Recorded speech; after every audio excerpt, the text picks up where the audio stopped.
अकेली महिला रसोई में पानी गर्म करने गई, तभी अचानक कांच टूटने की आवाज आई। 3 बदमाश दरवाजा तोड़कर अंदर घुसे। तब तक अन्ना मेज के नीचे छिप गई थी। डर से कांपते हुए उसने सांस भी नहीं ली। जब तीनों पैसे की तलाश में इधर उधर घूम रहे थे, अन्ना ने मौका देखकर तेजी से रसोई की ओर दौड़ लगाई। जैसे ही उसने गैस बंद करने की कोशिश की, पानी उबल गया और उबलने की आवाज ने बदमाशों का ध्यान खींच लिया। अन्ना फटाफट भंडार कक्ष में छिप गई। रसोई में आए बदमाशों ने देखा कि चूल्हे पर गर्म पानी है। इससे उन्हें यकीन हो गया कि घर में कोई है। उनके सरगना पॉल ने अपने 2 साथियों को निर्देश दिए। अन्ना को अपने घर की बनावट की अच्छी समझ थी। वो लगातार छिपने की जगह बदलती रही। 3 पुरुष और 1 महिला, मानो घर में लुकाछिपी खेल रहे हों। आखिरकार अन्ना ने तीनों को चकमा देकर लिविंग रूम के मुख्य दरवाजे तक पहुंच गई। अब उसे बस एक कदम आगे बढ़ाना था और वो खतरे से बाहर हो जाती। लेकिन हैरानी की बात यह थी कि वो दरवाजे पर खड़ी एकदम स्थिर रही। बदमाश भी हैरान थे। पॉल ने दरवाजा बंद कर दिया और टेप से उसके पैर बांध दिए। पॉल ने अन्ना से पूछा, 3 बदमाश घर में घुसे, तुमने न पुलिस को बुलाया न भागने की कोशिश की, आखिर इसका मतलब क्या है? अन्ना ने बस इतना कहा कि वो बहुत डर गई थी और सोचने का वक्त नहीं मिला। तभी दाढ़ी वाला बदमाश पेट्रोल लेकर आया और अन्ना को धमकाने लगा कि पैसे कहाँ छिपाए हैं। अन्ना भले ही कमजोर दिखती थी, लेकिन उसमें जिद थी। वो मरते दम तक नहीं बोली। मजबूरी में पॉल ने दाढ़ी वाले को अन्ना की निगरानी करने को कहा और अपने छोटे भाई के साथ ऊपर पैसे ढूंढने गया। दाढ़ी वाले की जिद से पता चला कि अन्ना भागती नहीं थी, क्योंकि उसे गंभीर जंगली डर की बीमारी थी। वो 10 साल से घर से बाहर नहीं निकली थी। ये सुनकर दाढ़ी वाले को एक तरकीब सूझी। अब सबके फोन की बैटरी कितनी है, कमेंट में बताएं। एक ही बैटरी प्रतिशत वाले दोस्त बन सकते हैं। अन्ना दर्द से चीखने लगी। उसकी आंखें चक्कर खाने लगी, कानों में आवाज गूंजने लगी और हाथ पैर कांपने लगे। उसकी चीख सुनकर पॉल आ गया और उसने दाढ़ी वाले से पूछा, तुमने ऐसा क्यों किया? हम सिर्फ पैसे लेते हैं, जान नहीं लेते। फिर वो अन्ना को कमरे में ले जाने लगा, लेकिन उसे एहसास हुआ कि अन्ना डर से पसीना पसीना हो गई थी। मौके का फायदा उठाते हुए उसने अन्ना से पैसे का ठिकाना पूछा। पॉल ने गौर किया कि जब उसने तहखाने का जिक्र किया, अन्ना की नजरें चुराने लगी।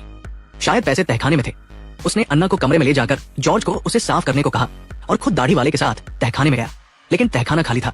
वहां सिर्फ 2 ताले लगे दरवाजे थे, जिनके हैंडल भी नहीं थे। दूसरी तरफ जॉर्ज ने अन्ना को बेडरूम में ले जाकर बिस्तर पर पटक दिया। अकेलेपन में जीने वाला जॉर्ज गलत इरादे बना बैठा। वो पैसे के साथ साथ कुछ और भी चाहता था। तभी डेविड वहां आ गया। उसने जॉर्ज से पूछा, तुम क्या कर रहे हो? तब अन्ना को पता चला कि ये लोग आपस में जानते थे। डेविड वही लड़का था जो पिछले 1 साल से उसे खाना पहुंचाता था। उसे यकीन नहीं हुआ कि जिस पर वो भरोसा करती थी, वो इनका साथी था। गुस्से में उसने डेविड की सफाई सुने बिना कमरे से भागकर बाथरूम में छिप गई। जॉर्ज पीछे आया। अन्ना घबराहट में तेज तेज सांस ले रही थी। अचानक जॉर्ज ने दरवाजा जोर से ठोका। अन्ना ने उसकी बात नहीं सुनी और सिंक में पड़े नुकीले औजार को उठाकर जोर से वार कर दिया। जॉर्ज को उम्मीद नहीं थी कि अन्ना जवाब देगी। औजार उसकी गर्दन में घुस गया। जॉर्ज घाव पकड़कर चीख भी नहीं सका और ढेर हो गया। इसके बाद अन्ना जैसे कोई और बन गई। उसने ठंडे दिमाग से जॉर्ज की लाश को तहखाने की ओर घसीटा। सिर्फ सीढ़ियों से टकराया तो आवाज हुई। पॉल और दाढ़ी वाले को कुछ गड़बड़ लगा।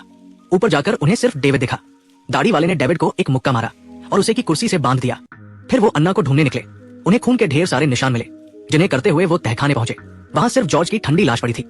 पॉल अपने भाई को गले लगाकर दर्द से चीखने लगा। उसे नहीं पता था कि एक साधारण चोरी उसकी भाई की जान ले लेगी। पास में दाढ़ी वाले ने एक दराज खोली, जिसमें एक माइक था, जिसकी आवाज अगले कमरे तक जाती थी।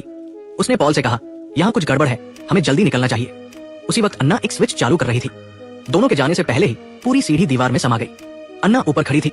ठंडी नजरों से उन्हें देखते हुए उसने दरवाजा बंद कर दिया। फिर वो में डेविड के पास गई। डेविड ने सफाई दी कि नशे में उसने गलती से अन्ना के पैसे की बात बता दी थी, लेकिन अन्ना उसे माफ नहीं कर सकी। फिर उसने डेविड की रस्सियां खोल दी। एक हाथ में हथौड़ा लिए, दूसरे से डेविड को दबाते हुए वो तहखाने के दरवाजे तक ले गई।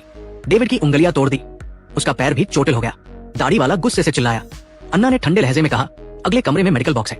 पॉल ने अगला दरवाजा खोला, लेकिन जैसे ही वो अंदर गया, दरवाजा अपने आप बंद हो गया। वो गुस्से में दरवाजा पीटता रहा, लेकिन कुछ नहीं हुआ। तब अन्ना एक कमरे में गई, मॉनिटर चालू किया, हेडफोन लगाया और तहखाने की हर हरकत पर नजर रखने लगी। उसने देखा कि दाढ़ी वाला पत्थर से दरवाजा तोड़ रहा था। वो हथौड़ा लेकर तहखाने की ओर बढ़ी। उधर दाढ़ी वाले ने दरवाजा तोड़कर दूसरा कमरा खोल दिया। वहां डरावने सामान और एक फंदा देखकर वो सहम गया। जब वो फंदे को देख रहा था, अन्ना चुपके से उसके पीछे आ गई।